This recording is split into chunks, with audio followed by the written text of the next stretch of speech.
Good afternoon. People on an Albuquerque block say they're fed up with how their neighbor is treating his dogs and the smell coming from his backyard. They say they've filed dozens of complaints with the city over the past few years. Here's News 13's Stephanie Chavez. A neighbor let me into his home so we could see into the backyard in question. Here's what we caught on camera so you can decide for yourself. It's just awful. It's just awful to live in. I mean, it's at the point where we want to move. Andrew Ortiz says he's been complaining for years. It's frustrating it has to come to this. About the way his Westgate neighbor, Enrique Castaneda, takes care of his dogs.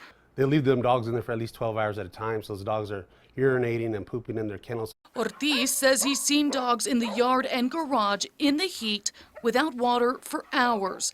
And he believes at least one of them has mange. Like you see those commercial and APCA, I think they call it.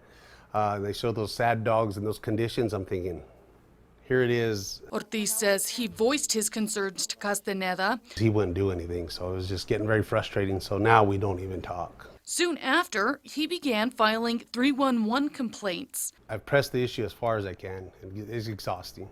After all of those complaints, Castaneda is being charged with animal cruelty because, according to the complaint, his 4 dogs are not up to date on their rabies shots, they appear malnourished, and the area they're kept in is full of feces. We went next door to ask Castaneda about the dogs.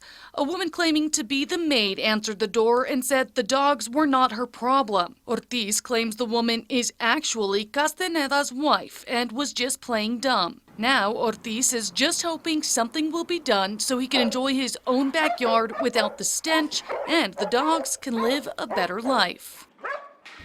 Now, we did find charges from a year ago where he had unlicensed dogs at his business with no water. And we found a document that shows officers had been out to his home before that to investigate animal neglect. Lizzie, back to you. Okay, Stephanie, we asked Animal Control to find out exactly how many calls about this property they've gotten, but we couldn't get that answer.